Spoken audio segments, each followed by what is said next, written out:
अस्सलाम वालेकुम नाज़रीन, मैं हूं मंसूर अली खान और आज हम देखेंगे कि दिफा पाकिस्तान की खातिर जान की कुर्बानियां देने वालों के हवाले से हमारा रवैया क्या है। नाज़रीन, 1965 की पाक भारत जंग 58 बरस पुराना किस्सा है, मगर इसकी यादें आज भी ताज़ा हैं। इन यादों में बहादुरी की दास्तानें हैं।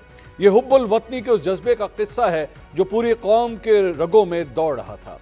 इस जंग में पाकिस्तानी कौम और बहादुर अफवाज ने वतन अजीज की हिफाजत के लिए किसी कुर्बानी से दरेग न किया और दुश्मन को मुंह तोड़ जवाब दिया। हक व बातिल की इस जंग में शोहदा और गाजियों की बेमिसाल कुर्बानियों की याद में हर साल 6 सितंबर को यौम दिफा के तौर पर मनाया जाता है। जंग सितंबर में पूरी दुनिया ने पाक फौज की शुजात का एतराफ़ किया। अमरीकी मैगजीन टाइम्स के नुमाइंदे लुइस कार ने 23 सितंबर 1965 के शुमारे में जंग सितंबर के महाजों को अपनी आंखों से देख कर लिखा था, मैं पाक भारत जंग को शायद भूल जाऊं, मगर पाक फौज के उस अफसर की मुस्कुराहट को कभी नहीं भूल सकूंगा जो मुझे महाज पर ले गया था। यह मुस्कुराहट मुझे बता रही थी कि पाकिस्तानी जवान इस कदर निडर और दलेर हैं। मैंने जवान से जनरल तक को इस तरह आग के साथ खेलते देखा जिस तरह गली में बच्चे कांच की गोलियों से खेलते हैं। नाज़रीन, यह हकीकत है कि जंग सिर्फ फौज नहीं लड़ती बल्कि यह पूरी कौम लड़ती है जो अपनी अफवाज के साथ शाना बशाना खड़ी होती है। 1965 की जंग में जहां पाक फौज दुश्मन के नापाक इरादों के सामने सीसा पिलाई दीवार बन गई, वहीं पाकिस्तानी कौम ने वतन के मुहाफ़िज़ों पर मोहब्बत के वो फूल निछावर किए कि यह सब कुछ तारीख का हिस्सा बन गया। इस जंग में पाक फौज की बहादुरी और कौम का अपने मुहाफ़िज़ों से प्यार आने वाली नस्लों के लिए एक रोशन मिसाल की हैसियत रखता है। आने वाले बरसों में कौम ने अपने इन बहादुर सपूतों की कुर्बानियों को मोहब्बत और हकीकत से याद रखा, जिन्होंने अपने लहू से मुल्क की तारीख का रोशन तरीन बाब लिखा। हर साल शोहदा की यादगारों पर लोग हाजिर होते हैं और उनकी लाजवाल कुर्बानियों को खिराज अकीदत पेश करते हैं। पूरी कौम के दिल उन शोहदा की मोहब्बत और एहतराम से भरे हैं, लेकिन बदकिस्मती में रवा साल में 9 मई का अफसोसनाक सानिया पेश आया जब कुछ शरपसंदों ने अपने ही दिफाई इदारों पर चढ़ाई कर दी। शरपसंदों ने शोहदा के मुजस्मे नहीं तोड़े बल्कि कौम के दिल तोड़ दिए। दिफाई इदारों बिलखसूस यादगार शोहदा पर हमला करने वालों की उनको ये ख्याल तक ना आया कि उनकी इस हरकत से मुल्क खाना जंगी का शिकार हो सकता है। पाकिस्तान की तारीख में 9 मई को यौम स्याह के तौर पर याद रखा जाएगा। नाज़रीन, आज यौम दिफा और शोहदा पर आज की सूरत हाल के तनाजुर में हम 5 सवाल पूछते हैं। सवाल नंबर 1, 9 मई के वाकयात में जो नासिर मुलव्विस थे उनकी तरफ से आज भी इसको साजिश कहा जा रहा है। यह नासिर आज भी अपनी गलती मानने के लिए तैयार क्यों नहीं? सवाल नंबर 2, अगर 9 मई के वाकये के मास्टरमाइंड की निशानदेही हो गई है तो फिर अभी तक कार्रवाई अमल में क्यों नहीं लाई गई? सवाल नंबर 3, 9 मई के वाकयात पूरी कौम के लिए अफसोसनाक है। क्या बाज़ सियासी जमातों की जानिब से 9 मई के वाकयात पर सियासी पॉइंट स्कोरिंग का रवैया दुरुस्त कहा जा सकता है? सवाल नंबर 4, शोहदा की यादगारों की बेहुरमती एक बहुत बड़ा सानिया है। बतौर कौम इतने बड़े साहने के बाद अब आगे कैसे बढ़ा जा सकता है? सवाल नंबर 5, क्या यह बेहतर नहीं होगा कि 9 मई के वाकयात में शरीक जज्बाती नौजवानों की मुआफ़ी कबूल करके उन्हें इस्लाह का मौका दिया जाए? नाज़रीन, तमाम सवालों के जवाब ढूंढने की कोशिश करते हैं कि किस तरह पाकिस्तानी कौम 9 मई को जो कुछ हुआ उस हादसे से, उस साने से अब आगे जा सकेगी और शोहदा की हवाले से जो तज़हीक की गई थी और जो कुछ हुआ था उस दिन, क्या आज के दिन बेहतर ना होता कि एक सियासी जमात या उसके कारकुन या उसके रहनुमा उस दिन के हवाले से आज एक माफ़ी मांग लेते तो सारे ज़ख्म जो है वो पुर किए जा सकते थे। अपने पैनलिस्ट का इंट्रोडक्शन कराऊंगा। पाकिस्तान मुस्लिम लीग नून से उनके रहनुमा सेनेटर डॉक्टर अफतारुल्लाह खान साहब आज हमारे साथ मौजूद हैं। पाकिस्तान तहरीक इंसाफ के वकील और उनके रहनुमा अजहर सिद्दीक साहब भी आज हमारे साथ मौजूद हैं। सीनियर एंकर पर्सन और तज्जियाकार आयशा बख्श साहिबा भी आज हमारे साथ प्रोग्राम के अंदर मौजूद हैं। मैं सबसे पहले अजहर सिद्दीक साहब आपसे पूछना चाहूँगा, आप जानते हैं आज यौम दिफा है और जो कुछ साने 9 मई के हवाले से पूरी कौम जानती है जो कुछ भी हुआ है, बेहतर ना होता कि अगर पाकिस्तान तहरीक इंसाफ से या उनके रहनुमाओं की जानिब से आज एक स्टेटमेंट दिया जाता और ये कह दिया जाता कि उस दिन जो कुछ हुआ था वो बहुत गलत हुआ, जो भी उसका कसूरवार था, लेकिन अब आगे चलने की ज़रूरत है और हम उम्मीद करते हैं कि आज के बाद इस तरह का कभी कम से कम कोई सानिया नहीं होगा। बहुत शुक्रिया मंसूर। इस हवाले से तो काफ़ी स्टेटमेंट पहले भी आ गई हुई हैं और जहाँ तक 6 सितंबर वाला है, 6 सितंबर को तो कोई भूल नहीं सकता।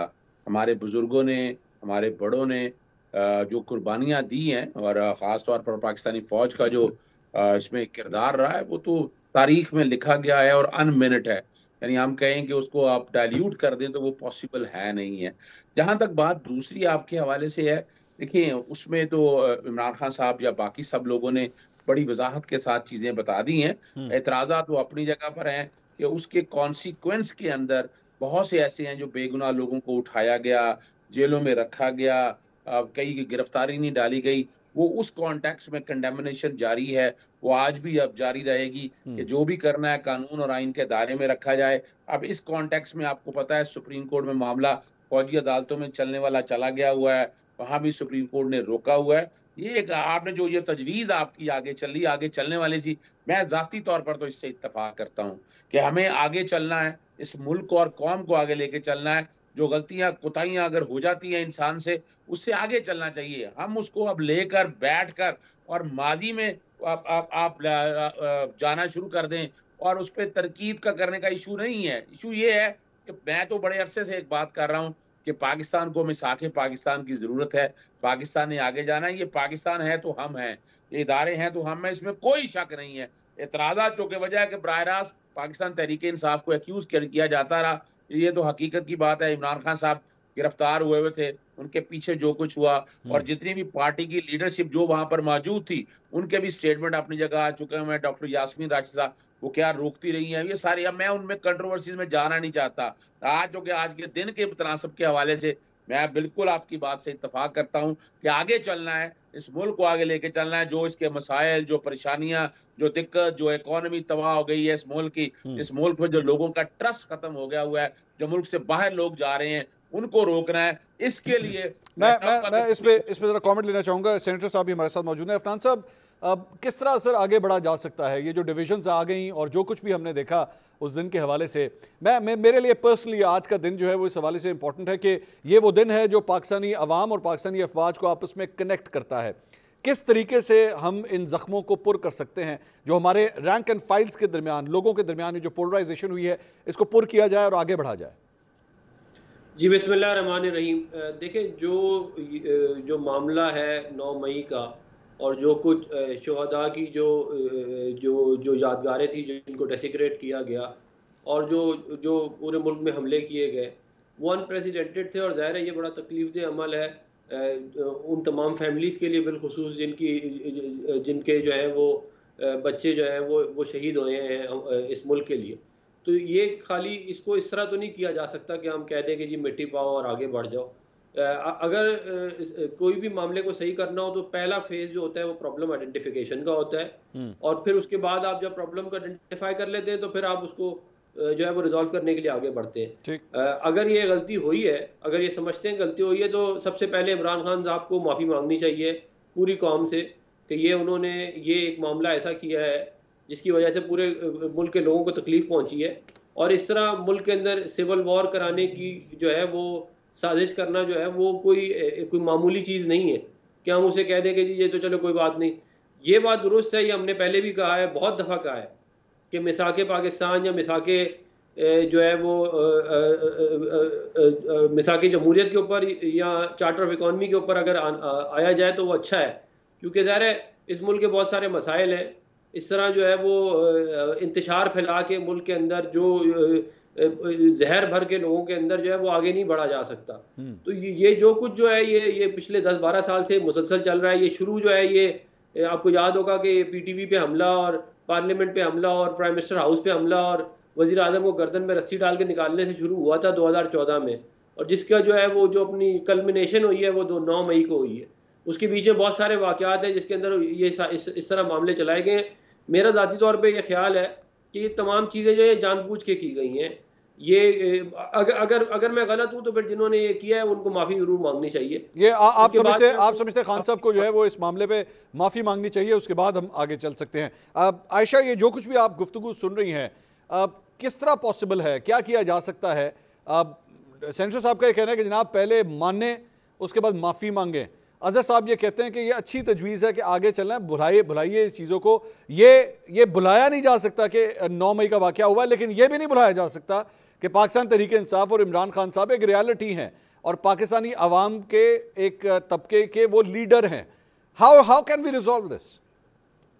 देखें, बहुत शुक्रिया मंसूर। जो गुफ्तगू हो रही है, 9 मई एक वक्त आएगा, अभी अगर एहसास नहीं भी हो रहा उस पॉलिटिकल फोर्स को जिसके बायस 9 मई हुआ, वो पछताएंगे कि 9 मई क्यों आया था।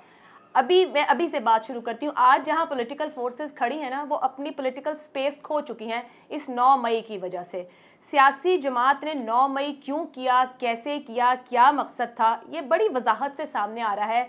उन्हें गलतियों को तस्लीम करना होगा सामने से आकर। आप ब्लेम गेम नहीं कर सकते। हमारे लोग थे, हमारे लोग नहीं थे, आप मुझे पकड़ेंगे तो लोग ऐसे रिएक्ट करेंगे। गाइडलाइंस मौजूद थी, सेकंड ईयर लीडरशिप कह रही है कि अगर ऐसा होगा तो आप क्या बिहेव करेंगे, जी लोग अपने आप चले गए। तो ये सारे फैक्ट्स मौजूद हैं, लोग अरेस्ट हैं।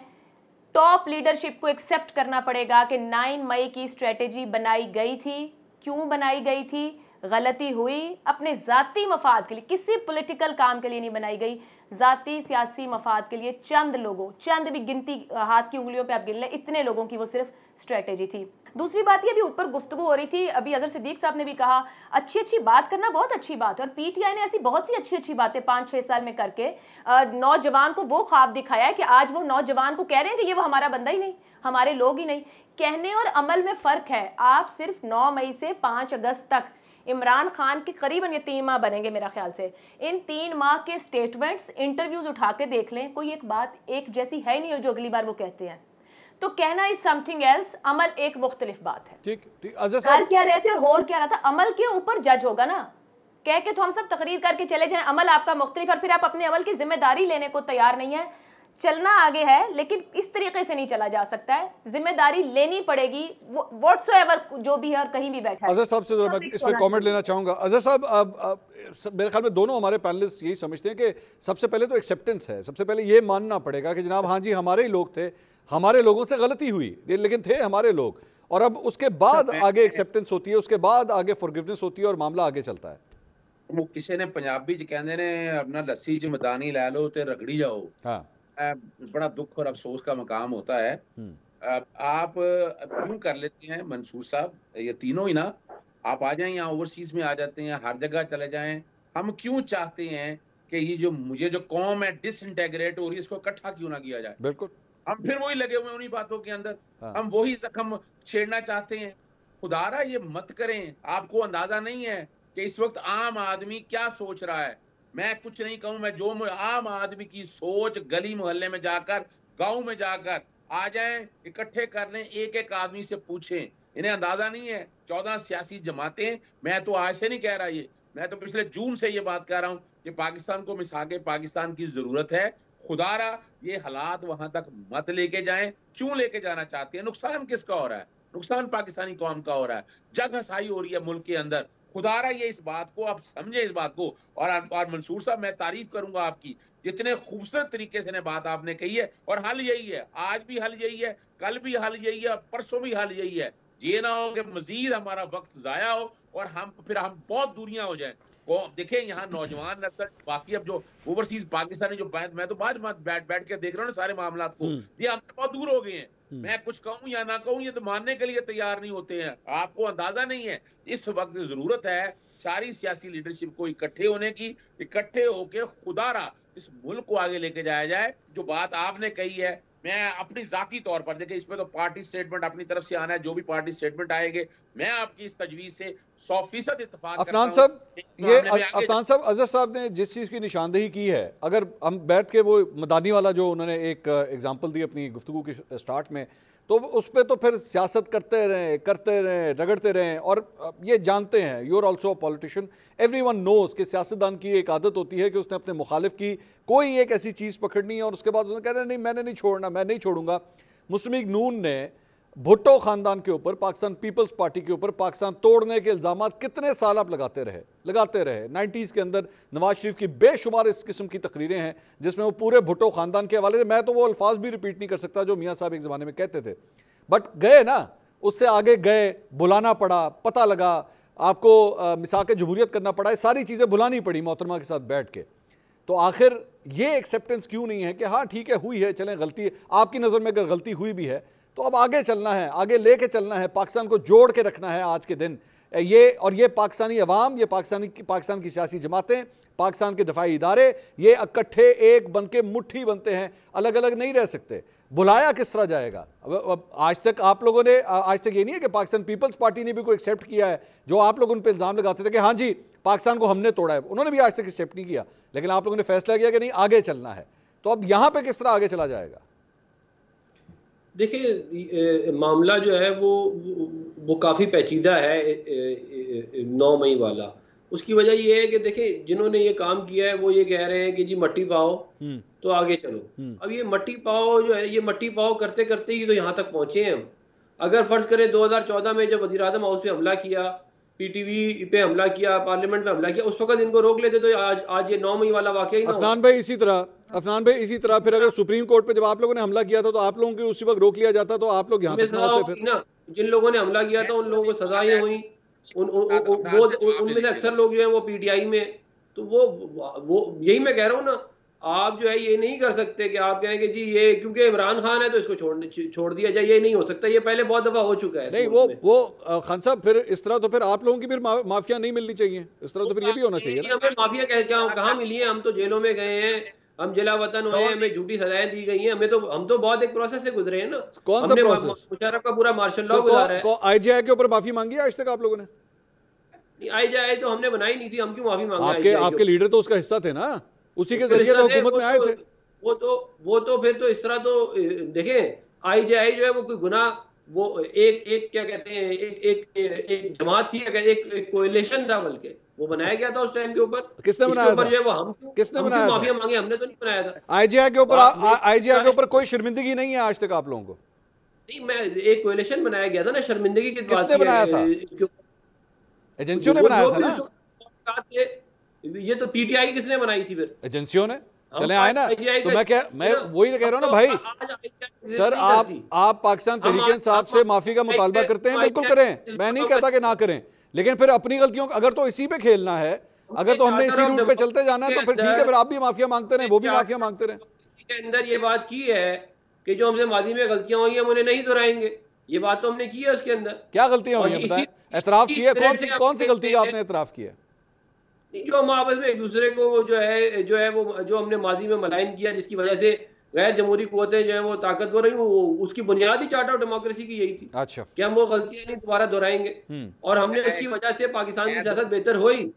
और हमने इवन 2013 से 18 पख्तूनख्वा के अंदर हम पीटीआई की हुकूमत गिरा सकते थे, हमने नहीं गिराई। हालांकि सिग्नेटरी नहीं है चार्टर ऑफ डेमोक्रेसी के, इसके बावजूद हमने स्पिरिट से। लेकिन बात यह है कि एक बंदा जो है वो जमहूरियत के अंदर यकीन ही नहीं रखता।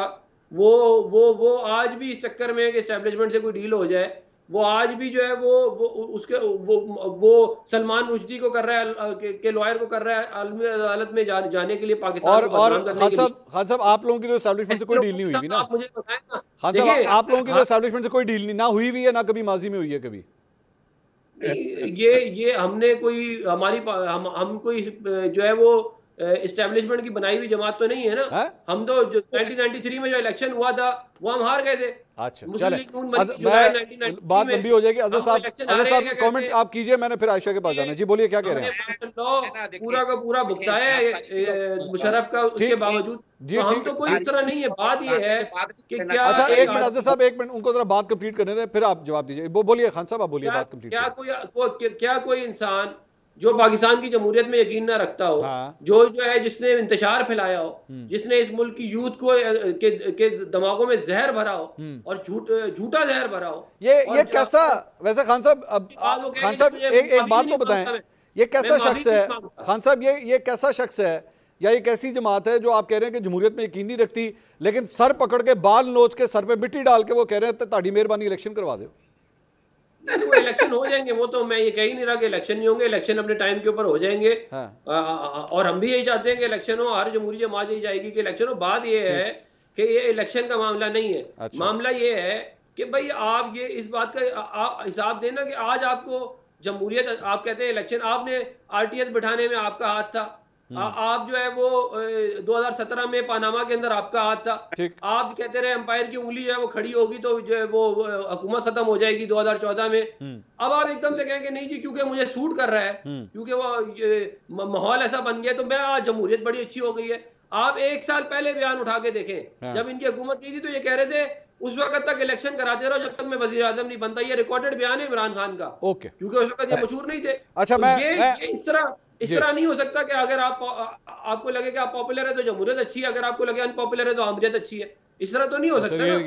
ये खान साहब, ये कौन से सियासी रहनुमा ने आज तक नहीं किया? आप मुझे एक बात बताइए, किसने नहीं किया? अब आपने अगर इस तरफ इस गली के अंदर जाना तो आए मेरा हाथ पकड़े चलते हैं। क्या ज़ियाउल हक के मार्शल लॉ की नवाज शरीफ साहब तारीफें नहीं करते? तो उसका हिस्सा थे। और उसके बाद जब अगर आ जाए पीपल्स पार्टी की तरफ तो परवेज मुशर्रफ साहब ने जब कू किया था, परवेज मुशर्रफ साहब ने जब कू किया था तो मोहतरमा बेनज़ीर भुट्टो ने उसे वेलकम किया था। सबने अपने अपने हिस्से डाले हैं। स्ट्रगल की है आमरीत के खिलाफ, वो भी फिर किसी और ने नहीं की। किसने किए सर? ये भी पता है किसने किए? ये आप पूरी पिक्चर बताएं ना। किसने स्ट्रगल किए? खान साहब किसने स्ट्रगल किए? साथ भी यही था। खान साहब किसने स्ट्रगल किए? सॉरी खान साहब, किसने स्ट्रगल किए? किसने स्ट्रगल किए? यही तो बताएं ना। आप मुझे बताएं 93 का इलेक्शन हम क्यों हारे? फिर मैं पूछ रहा हूं खान साहब किसने स्ट्रगल की है? आप क्या फरमा रहे हैं आमरीत के खिलाफ स्ट्रगल की? किसने की है? मुस्लिम लीग नून ने की है। मुस्लिम लीग नून ने और किसने करनी है? ये वही स्ट्रगल की थी जिसमें नवाज शरीफ साहब लंदन चले गए थे, वो सऊदी अरब चले गए थे। स्ट्रगल थी जिसके अंदर जेलें काटी है उन्होंने। ये वही स्ट्रगल थी जिसमें झूठे केस बनाए हैं और उसमें फिर डील करके बाहर चले गए। बड़ा आसान है ये। जिन्होंने एक दिन जेल न गए जाए ना जरा 3 साल जेल, सारी फैमिली जेल में जाए, उसके बाद पूछे कितना काम कर। ठीक है, अच्छा जी, अजहर साहब कुछ कमेंट करना चाह रहे? जी अजहर साहब प्लीज गो अहेड। कोई बड़ा मसला है असल में ना, ये विजडम बड़ा, अब तारीखी तौर पर आपको पता है कि जिलानी ने मुस्लिम लीग नून बनाई थी और जो ज़ियाउल हक को अपना बाप कहते रहे हैं। फिर कारगिल का वाकया हुआ, रोग आर्मी, फिर गुलबशर यादव का वाकया, फिर आपको पता है सिरिल अल्मेडा का। यानी आप लोगों को ये सारे रिकॉर्ड की चीजें ऊपर हैं, दुख और अफसोस। और अभी क्या हुआ है? अभी मैं चैलेंज करता हूं इनको, अभी ये एस्टैब्लिशमेंट के बगैर इमरान खान की गवर्नमेंट गिरा नहीं सकते थे, ये साथ शामिल रहे हैं। आज बैठ के जमहूरियत को गिराने वाले ये लोग हैं। लेकिन अजहर साहब माजरत के साथ, अजहर साहब यहाँ पे फिर बात अगर सच बोलना फिर पूरा बोलें, ये भी साथ कहें कि एस्टैब्लिशमेंट के बगैर इमरान खान की हुकूमत बन भी नहीं सकती थी, ये भी साथ फिर कहें। देखिए मैं मंसूर, मैं जो कि हालात और वाकया से वाकिफ हूं। हाँ। इमरान खान के हवाले से अगर देखा जाए, जो आरटीएस ये डालते हैं ना, इनके ऊपर आरटीएस इनको जो इनके लिए बंद किया गया था ताकि इमरान खान जो है ना एक्सरियत ना ले सके। मैं बात और कर रहा हूं कि यहाँ अगर इमरान खान जिस तरह से हुकूमत में आना था, अगर ओपनली आने दिया जाता तो ये ना होता जो हाल हो रहा है। अगर एस्टैब्लिशमेंट साथ थी तो अगस्त में हुकूमत आई, इनके ख्वाजा आसिफ कहते हैं कि अप्रैल में राब्ता हो गया 2019 में, या तो कह रहे आपके प्रोग्राम में कहा, फिर दिसंबर 2019 में फोन पे, और क्या बात रह गई है? अगर ये बातें करना है तो ये एस्टैब्लिशमेंट की जमात तो नून लीग हमेशा रही है और वही सियासत करती रही है। अच्छा नहीं लगता इन बातों को? आपने इतना बड़ा फोरम दिया है इस चीजों को आगे ले जाने के लिए, अगर ये माजी में जाना चाहते हैं, आज एक कमिशन कायम करें। चले मैं तो सर आगे जाना चाह रहे हैं ना, मैं तो कह रहा हूं कि बुलाएं इन चीजों का। आयशा, ये सारी गुफ्तगू आपने सुनी है, अब कितनी देर तक हम इसी तरह पुराने जख्मों को कुरेदते रहेंगे? अब आगे क्या होगा आप समझती हैं? आपको लगता है कि अब एक मैच्योरिटी आ जाएगी इन सियासी जमातों में, ये सीखेंगे और डिसाइड करेंगे? वो वैसे खान साहब अंदर हैं, लेकिन पाकिस्तानी जेलों के बारे में तो वैसे खुदा न खास्ता ये कहा जाता है कि चोर अंदर जाए तो डकैत बन के बाहर निकलता है, लेकिन सियासतदानों के बारे में ये कहा जाता है कि जब वो सियासतदान अंदर जाता है तो मजीद मैच्योर होकर बाहर आता है, बहुत सी चीज़ें, एक रियलिटी चेक उसको मिलता है, वो बेहतर सोच के साथ बाहर आता है। आज खान साहब का जो एक बयान आया 2-3 दिन पहले कि सबसे बात करने के लिए तैयार हैं, सियासी जमातों से भी और इदारों से भी। यूसी के एक पॉजिटिव डेवलपमेंट आ रही है पीटीआई के अंदर, खान साहब के अंदर। देखिए मंसूर, वे फॉरवर्ड किया है। जब आप ये कहते हैं ना तो हमें ये सोचना पड़ेगा कि क्या वाकई पॉलिटिकल लीडरशिप का कोई अलहदा पाकिस्तान है? क्या माजी में सियासतदान जेल में नहीं गए? क्या उनको जेल का अगर कोई प्रोसेस है और उनसे कुछ गलती हुई है, अभी आप लोगों ने कहा कि जी चले तस्लीम करते हैं गलती हुई है तो उसके प्रोसेस के अंदर से निकलें। वे फॉरवर्ड दो तरह से है, एक लीगल एक पॉलिटिकल है। लीगल एक ही तरीका है, इस मुल्क में कोई बंदा चोरी करता है, किसी का नुकसान करता है तो उसको लीगल प्रोसीजर से गुजरना पड़ेगा। यहाँ पे ज्यादा से ज्यादा सजा यही हो सकती है ना, ज्यादा से ज्यादा सजा यही हो सकती है कि जी अब आप जो है नापसंदीदा की लिस्ट में है, अगली दफा वजीर आजम नहीं बन सकते, यही होता है। देखिए मंसूर, आपका किंग मेकर इससे बड़ी जगह है। जरदारी साहब का माजी हमारे सामने है, किंग बनना इतना जरूरी नहीं है। आप किंग मेकर बनकर भी अगर आप कोई विजन कोई पॉलिसी रखते हैं तो आप इंप्लीमेंट कर सकते हैं। मैं अगली बात यही करने वाली थी। दूसरा वे फॉरवर्ड है पॉलिटिकल स्पेस में पॉलिटिकल लोगों के साथ बैठना, जिसकी अजहर साहब ने भी बात की। क्या वाकई चेयरमैन पीटीआई पॉलिटिकल लोगों के साथ बैठना चाहते हैं, बात करना चाहते हैं? क्या ये इतना ही मुश्किल है? दिया ना सियासत में तो हर चीज का इम्कान हमेशा रहता है। पैगाम भेजा अंदर से कि जी हम लोग तैयार हैं। ऐसे नहीं ना होता, अंदर से पैगाम भेजा है, हमें क्या पता वो क्या कह रहे हैं, किसको पैगाम दे रहे हैं। उनका सेकेंड इन कमांड बैठे हैं शाह महमूद कुरैशी साहब बाहर, शाह महमूद कुरैशी साहब को मैंडेट दें, उनको 6 बंदों के नाम शाह साहब भी अंदर हैं, भूल गई हैं आप, शाह political साहब भी अंदर हैं आजकल। अच्छा हाँ, शाह कुरैशी साहब भी अंदर, जिसको भी इस वक्त बाहर कोई मौजूद है। एक तो ये पॉइंट भी आ रहा है कि प्रेस अब कॉन्फ्रेंस तो मुझे लगता है नहीं होने पीटीआई के चाहिए। रहनुमा सिर्फ उंगलियों के बराबर ही बाहर हैं, बाकी सारे तो अंदर हैं। उंगलियों के बराबर भी अगर बाहर हैं तो उनके पास किताब, कागज, पेंसिल मौजूद है। 6 खत लिखे उन 6 पॉलिटिकल लीडर्स को, जिनके साथ बैठ के वो पाकिस्तान की पॉलिटिकल स्पेस में काम करना चाहते हैं पाकिस्तानियों के लिए। ठीक है, ये कोई मुश्किल काम नहीं है। ठीक है, ठीक है, ये कोई मुश्किल काम, ये कोई मुश्किल लिखिए, काम उन्हें अच्छी कहें बात। मैं आपके साथ बैठना चाहता हूँ, माजी में मैं सर एक गलतियां, ब्रेक नादानियां, का आगे बढ़ना चाहते हैं। ब्रेक मैं सर ब्रेक बड़ी जरूरी है सर, ब्रेक ना लेना तो फिर यहाँ पे मसला पड़ जाएगा। नाज़रीन एक ब्रेक के बाद डिस्कशन को आगे बढ़ाते हैं, प्लीज स्टे विद अस।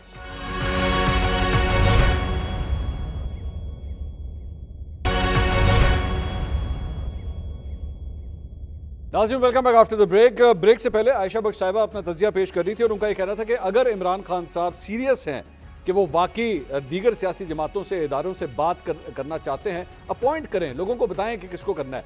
लेकिन अजहर साहब मेरा यहाँ पे सवाल ये है कि इससे पहले 9 मई से पहले इलेक्शन की डेट्स के हवाले से भी आप लोगों ने एक कमेटी बनाई थी जो हुकूमत के साथ उससे मुज़ाकरात करी थी। असेंबलियाँ तब तक तहलील नहीं हुई थी, आपको याद होगा, जिसमें फवाद चौधरी भी शामिल थे, शाह महमूद कुरैशी साहब भी शामिल थे। सर वो 3 दफ़ा जाते थे खान साहब के पास डेट लेके, तीनों दफ़ा खान साहब ने डेटें रिजेक्ट कर दी, वरना आज ये 6 सितंबर तक अब तक शायद इंतखाबात हो भी चुके होते।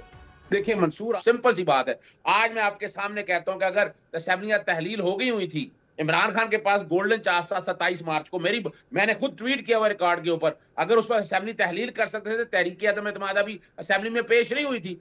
फिर 7 तारीख को सुप्रीम कोर्ट का एक माइंड बन गया, सबे जिनको बड़ा वेलकम किया गया, जिनको बड़ा गुस्सा हुआ, तो उस वक्त बाकायदा आगे इलेक्शन जाने की बात हो रही थी। ये लोग इलेक्शन ही मांग रहे थे ना, अगर उस वक्त इलेक्शन आगे ले जाते तो ये मुल्क में हालात होते।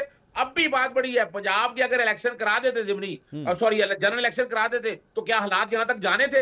ये माने इस बात को कि ये 14 सियासी जमातों ने पाकिस्तान तहरीक इंसाफ को, वो तो एक ऐसी जगह पर खड़ी है कि वहां इलेक्शन कमीशन का इस्तेमाल नहीं हुआ, तो शखाना कोई केस नहीं। आपने प्रॉविडेंट फंडिंग देखा तो आप देखे तो सही, एक ही सियासी जमात के खिलाफ कौन कौन खड़ा नहीं हुआ? नैब नहीं खड़ा हुआ, एफआईए नहीं खड़ा हुआ, इलेक्शन कमीशन नहीं खड़ा हुआ, पुलिस नहीं खड़ा हुई, कौन सा नहीं खड़ा हुआ? और मीडिया में अक्सर लोग सारे खड़े हो गए। उसके बावजूद पाकिस्तान तहरीक इंसाफ आज भी रियलिटी है, ग्राउंड पे खड़ी है, और पाकिस्तान तहरीक इंसाफ से अब देखें बात बड़ी सीधी सी है। अजहर साहब ये देखें, आपने मेरी गुफ्तगू सुनी, मैं ये कहीं पे कोई इंकारी नहीं है कि इमरान खान साहब इस मुल्क के एक सियासी रहनुमा है और पाकिस्तान तहरीक इंसाफ भी एक रियलिटी है। असल बात यह है कि क्या पाकिस्तान तहरीक इंसाफ को खुद वो रियलिटी चेक कब तक हुआ है या नहीं हुआ, एहसास हुआ है कि नहीं हुआ कि 9 मई को जो कुछ हुआ वो गलत हुआ, हमें इसको ठीक करना है और आगे चलना है। देखिए मैं बताऊं आपको अपना मंसूर, इसके हवाले से वाज़ेह तौर पर जो स्टेटमेंट्स पार्टी लीडरशिप की तरफ से आ चुकी हैं वो रिकॉर्ड के ऊपर है, मैं उनको कोई नहीं दोहराना चाहता। सर वो है नहीं उसमें प्रॉब्लम है अजहर साहब, एक मिनट, उसमें प्रॉब्लम है। प्रॉब्लम यह है कि खान साहब उस पर हल्का फुल्का कहते हैं कि हाँ जी मैं मुजम्मत करता हूं, लेकिन ये मेरे खिलाफ साजिश हुई है, हमारे लोग नहीं थे। जब आप ये बात कहते हैं ना कि मेरे खिलाफ साजिश हुई है, हमारे लोग नहीं थे, जबकि लोगों की तस्वीरें, वीडियोस, बयानात सब कुछ सामने है, यहां से प्रॉब्लम स्टार्ट हो जाती है। देखिए मैं एक बात बताऊं आपको, मैं तो समझता हूं ना कि ये सारा पॉलिटिकल, ये सारा कुछ हो रहा है। अगर हमें डर या खौफ नहीं है, आप इसकी इंडिपेंडेंट यानी ये चाहते हैं ना, फिर आए कुरान मजीद को सामने रखें, इसका एक जुडिशियल कमीशन बना लें, एक एक चीज सामने आ जाएगी, एक एक सच सामने आ जाएगा। आप जो बात है, आपने तो बहुत बड़ी बात कर दी है ना, आप जो कि आप पॉलिटिकल, पाकिस्तान के पॉलिटिकल सिनेरियो को समझते हैं कि पाकिस्तान में सियासत क्या हो रहा है। आज भी अगर एस्टैब्लिशमेंट इन लोगों के साथ ना खड़ी होती तो इमरान खान को गिराना मुश्किल नहीं, नामुमकिन था। और उसको गिराने का क्या हुआ कि 9 मई जैसे वाकये हो गए। अगर आप इमरान खान की गवर्नमेंट को ना गिराते और उसके बाद पंजाब असेंबली के और खैबर पख्तूनख्वा के इलेक्शन करा देते तो इस तरह के साने ना होते। क्यों नहीं मानते हैं? माने फिर कसूर अपना कि आप जिस तरह के साने हुए हैं उसके पीछे ये सियासी कुव्वतों ने अगर लेकिन अजहर साहब ये भी तो देखिए अगर पाकिस्तान की तारीख उठा के देखनी है, अजहर साहब अगर पाकिस्तान की तारीख उठा के देखनी है तो माने इस बात को, ये एक्सेप्ट करें इस बात को, क्योंकि आज पूरा पाकिस्तान ये प्रोग्राम इस वक्त देख रहा है, माने इस बात को कि पाकिस्तान के अंदर एस्टैब्लिशमेंट पार्टियां बदलती है, कभी कोई पसंदीदा हो जाता है तो कभी कोई हो जाता है, ये रहा है, इसमें कोई पिछले 76 साल में ये गेम चलती रही है। लेकिन ये नहीं हो सकता, ये तो नहीं हो सकता कि आप कहें कि जी क्योंकि अब आपकी मेरे साथ नाराजगी हो गई है फिर मैं ईंट से ईंट बजा के रख दूंगा, मैं कोर कमांडर हाउस के अंदर भी घुस जाऊंगा। ये दीगर जमातों के साथ भी होता रहा, उन्होंने फिर अपनी बारी का इंतजार किया है कि हम हालात ठीक होंगे दोबारा आ जाएंगे, हम कोई ऐसी बात नहीं। मैं ये बात नहीं करना चाहता, ये इन सब ने मिसाके जमहूरियत किया था ना, इन्होंने ये तय किया था ना, इमरान खान भी उस वक्त अगर साथ थे तो इन्होंने तय किया था, तो उस मिसाके जमहूरियत की लाज रखनी थी जो नहीं रखी इन्होंने। ये मानना पड़ेगा। आज का बयानिया देखिए, किस बुनियाद पे कह रहे हैं आप? किस बुनियाद पे ये बात कह रहे हैं? देखिए ना, मैं तो आपके सामने रख रहा हूं कि अगर ये मिसाके जमहूरियत की सही रूह के मुताबिक चलते, तो ये जो आपने मुझे बताएं, ये आप अपना जो वफादारियां खरीदी इन्होंने डिफेक्शन के हवाले से, इनकी तारीफ अपना उठा कर तो देखे वो वाला चार्टर ऑफ डेमोक्रेसी क्या तय था? नहीं, ये काम करना नहीं। मंसूर साहब एक जुमला, आधा सच ना रखें सामने, बार बार आधा सच हम कह रहे हैं। अगर ये अफनान साहब और अजहर साहब दोनों बात करते तो फिर सच पूरा होता है, फिर बात मुकम्मल होती, क्योंकि आधी बात एक कर रहा है, आधी बात एक कर रहा है। मिसाके जमहूरियत की बात आप बार बार कर रहे हैं। दरअसल पीटीआई का आगाज जहां से हुआ उसी मिसाके जमहूरियत के तो खिलाफ हुआ था। 2012-13 ऑनवर्ड जितना निजाम चला, और जो खुद पाकिस्तान तहरीक इंसाफ के चेयरमैन जो तकारीर करते रहे और बतौर हुकूमत में जिस तरीके से 18वीं तरमीम और दीगर मामलात कुछ लेके चलते रहे, कोई ताल्लुक ही नहीं था मिसाके जमहूरियत से। मिसाके जमहूरियत को नलिफाई करने के लिए तो सारा निजाम खड़ा किया गया था सामने पैरेलल। सो फैक्ट ये है कि आधी बात वहां है, आधी बात वहां है। फैक्ट ये भी है कि गुज़िश्ता साल के 6-8 महीने मार्च अप्रैल से लेकर नवंबर तक एस्टैब्लिशमेंट भी डिवाइडेड थी, आधी वहां खड़ी थी, आधी वहां खड़ी थी। हमारे सामने कोई मामला हल नहीं हो रहा था, हर मामला सुप्रीम कोर्ट लैंड कर रहा था, आइन तक रीराइट हो गया। तो हकायक इतने कड़वे हैं कि हकायक ही हम बाइस हो जाते हैं जब हकायक रखते हैं सामने। ठीक है, हकीकत यह है कि दोनों तरफ की चीजें सामने रखेंगे तो तस्वीर पूरी होगी। और पूरी तस्वीर यह है कि सियासतदान को अपनी ताकत का एहसास नहीं है अफनान साहब, और सियासतदान के पास स्पेस भी नहीं रह गई। राइट नाउ पॉलिटिकल स्पेस नहीं है कि वो अपनी मर्जी की बात कह सके। ये जो कुछ भी हो रहा है, ये आयशा भी जिस तरफ पिन पॉइंट कर रही थी, हकीकत यह है कि आज सियासी और कानूनी तौर पे जो चीजें हो रही हैं, मतलब फॉर एग्जांपल परवेज इलाही साहब को जिस तरह गिरफ्तार किया गया, मैं अब नून लीग के जिस रहनुमा को बुलाता हूं ना, तो वो कहते हैं आपको तो पता ही नहीं कितना करप्ट आदमी है, आपको तो पता ही नहीं इसने क्या क्या कुछ किया हुआ है। ये वही परवेज इलाही है जिसको आज से 1.5 साल पहले आप लोग खुद वजीर आला बनाने जा रहे थे। जब आपके साथ डील नहीं बनी तो वो पीटीआई की तरफ चले गए। 10 दफा वो गिरफ्तार हो चुके हैं, 10 दफा उनकी रिहाई हो चुकी है, लेकिन पूरे के पूरे सिस्टम को इस तरह मरोड़ के रख दिया है कि नहीं, कि अब हमने चूंकि फैसला कर लिया इसको नहीं जाने देना, तो हमने नहीं जाने देना। हम अब मेरा ख्याल में तो शायद परवेज इलाही साहब के ऊपर अगला पर्चा जो है ना मुर्गी चोरी का भी डल जाएगा कि जनाब मुर्गी चोरी की थी आपने, इस वजह से आप अंदर जाएंगे। देखिए, परवेज इलाही साहब के बारे में इमरान खान साहब ये फरमाते थे कि पंजाब के सबसे बड़े डाकू हैं। अच्छा जी, तो ये पंजाब के सबसे बड़े डाकू जो हैं वो सदर हैं पीटीआई के। हमने जो है वो एक पॉलिटिकल सिचुएशन ऐसी बना दी गई, वो भी वो गोइंग बैक टू आरटीएस। वो आरटीएस अगर ना बिठाया जाता और इनको ना जितवाया जाता तो ये आज इस मुल्क में ये मसाइल होते ही ना। अच्छा, अब हमें गिवन एक सिचुएशन थी, हम पंजाब के अंदर 63A का फैसला अदलिया ने जो सहूलतकारी की पीटीआई के लिए, कि पहले कहा कि जी सदर जो है, जो पार्टी का जो सदर होगा वो फैसला करेगा, फिर कह दिया पार्लिमानी लीडर करेगा। जब मतलब अपने फैसले को क्या कहते हैं चेंज कर दिया। जहाँ इस तरह के मामला हो वहाँ पे आप मुझे बताएं ना कि पंजाब में हुकूमत चली नहीं पिछले पूरे 1 साल। अच्छा, हम क्या करते हैं वहाँ पे? अच्छा चले, मैं अफनान साहब, मैं आपके सामने एक स्टेटमेंट रखता हूँ। अफनान साहब, मैं मेरी बात सुन लीजिए, मैं आपके सामने एक स्टेटमेंट रखता हूँ, आप इसको ट्रू या फॉल्स या एक्सेप्ट कर लीजिएगा या रिजेक्ट कर दीजिएगा। मैं अगर आपकी बात के साथ जाऊं, जो अभी आपने थोड़ी देर पहले कहा कि जी अदलिया की जानिब से भी जो है सहूलतकारी हो रही है, तो फिर इंतजामिया की जानिब से भी ये फैसला कर लिया गया कि हम भी पूरे सिस्टम की टांग तोड़ के दिखाएंगे आपको। अगर उस तरह वहां से हो रहा है तो फिर हम भी ये करके दिखाएंगे।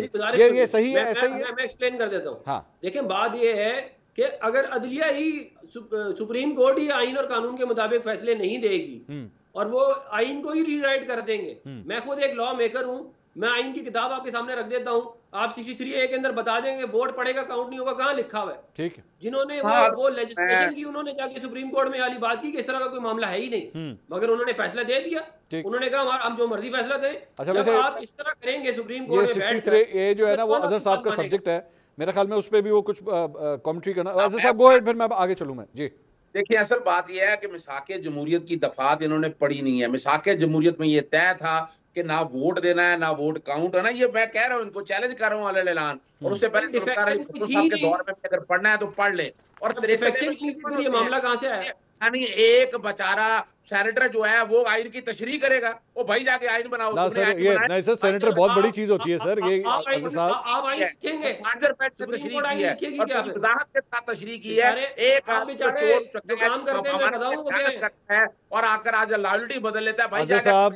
अजहर साहब, सेनेटर एक बहुत रिस्पेक्टेबल ओहदा होता है, मतलब very very respectable. He is a law maker, he is a parliamentarian. तशरीह करने के लिए ये बैठक कमाल हो गया, तो हीरे अदालत बैठक करते फिर इनको क्या पता यानी इनको जब आइन और पता वता कानून पढ़े जाके उसको एक दफा आईने पाकिस्तान तो पढ़ लें एक दफा, पता वता कुछ नहीं होता, ये कोई रॉकेट साइंस नहीं है, ये कोई हम चांद में नहीं जा रहे, उसमें लिखा हुआ है कि कोई ऐसी चीज नहीं है।